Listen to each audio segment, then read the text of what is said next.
Olá, bem-vindo ao canal Professor Alexis. Hoje vamos falar de uma das verdades mais impactantes e transformadoras da teologia cristã, a graça de Deus. Você já parou para pensar no que significa graça? Ao final, essa palavra está no centro do Evangelho. Sem graça não há reconciliação com Deus, sem graça não há redenção. Portanto, hoje vamos explorar o conceito da graça em profundidade. Vamos ver alguns tópicos singulares, como a graça comum, a graça conhecida como especial e o que tudo isso nos ensina sobre o caráter de Deus e sobre o nosso relacionamento com Ele e com as coisas criadas. Se você ainda não é inscrito no canal, aproveito agora para pedir que se inscreva para receber algumas reflexões e alguns estudos bíblicos como estes, ok? Pois bem, o que é graça? Graça comumente se entende como um favor imerecido e talvez isso fique até um pouco distante, mas nós vamos tentar explicar a graça de uma maneira que podamos compreendê-la de uma forma mais didática e que venha falar muito mais conosco de forma mais profunda. Graça, portanto, é Deus nos dando aquilo que nós não poderíamos conquistar por nossos próprios esforços. No grego, a palavra charis que carrega essa ideia de bondade divina derramada sobre aqueles que não merecem, no sentido bíblico, é toda a humanidade.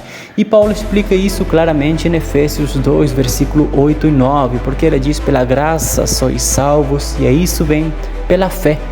Então isso não vem de nós, não vem de vós, é dom de Deus, não vem das obras para que ninguém se glorie. A graça, portanto, é essencialmente um reflexo do coração de Deus, de sua misericórdia, amor e justiça. Ela manifesta em formas diferentes, por exemplo, na graça comum e na graça especial. Quando falamos de graça comum, é a bondade de Deus estendida a toda a criação e isso independe de sua fé ou crença.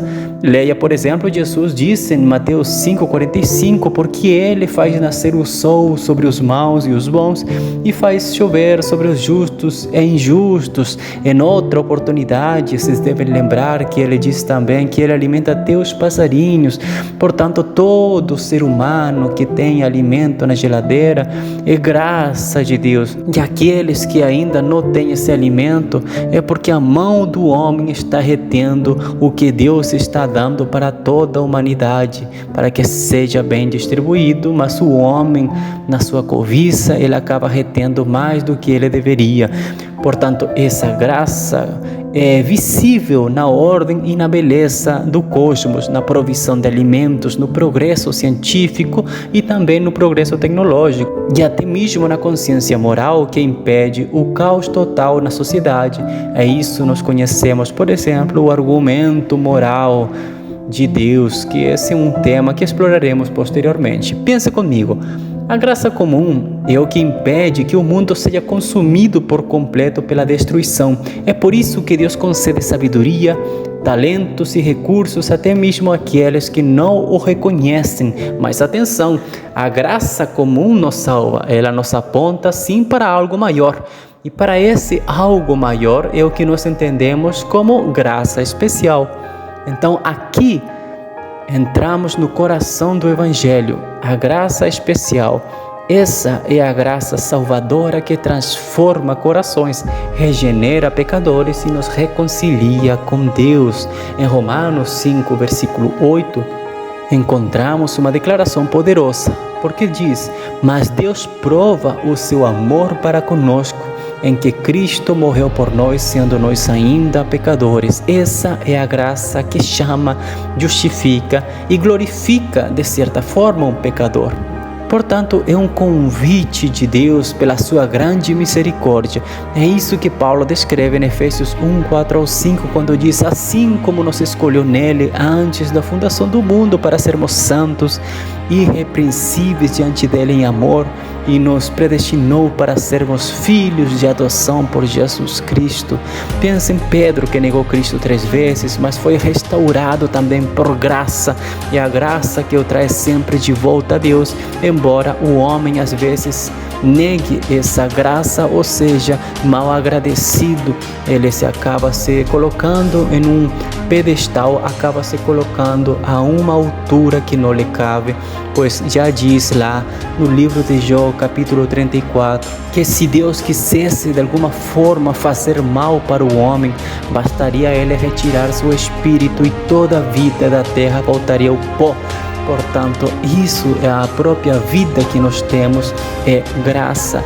Ou no apóstolo Paulo, que perseguia os cristãos, e embora hermeneuticamente não possamos dizer que ele foi convertido ao estilo que nós entendemos hoje, pois o apóstolo Paulo diz que ele era o mais zeloso de todos, o seu amor era inigualável, porém ele estava aplicando esse amor da maneira correta através de uma hermenêutica já defasada, que não completava a verdadeira graça de Deus para com todos. Agora, como isso nos transforma? A graça, por exemplo, nos ensina a viver em humildade, sabendo que tudo aquilo que nós realizamos, que temos, tudo aquilo que nós entendemos como uma grande providência, é, na verdade, vinda do próprio Deus através da sua graça comum. Gratidão e submissão a Deus é o que se exige dessa graça. Tito 2, 11 e 12 nos lembra disso, porque ele diz: porque a graça de Deus se ha manifestado, trazendo salvação a todos os homens, ensinando-nos que, renunciando à impiedade e às paixões mundanas, vivamos neste presente mundo sóbria, justa e piamente. Portanto, a graça não é uma licença para o pecado, não é uma liberdade, um liberalismo ou uma libertinagem.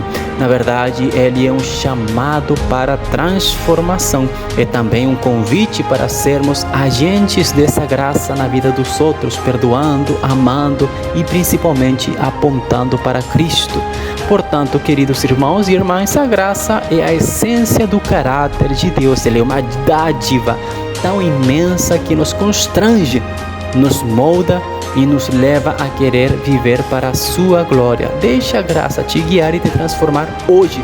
Portanto, reconheça a bondade de Deus na graça comum ao seu redor, de como Deus tem cuidado de todas as coisas, e recebe de todo o coração a graça especial que Ele oferece em Cristo. Se você gostou, portanto, desse vídeo, eu peço, deixe seu like, compartilhe com amigos e comente abaixo o que mais te impactou sobre a graça. Nos vemos no próximo vídeo. Deus te abençoe.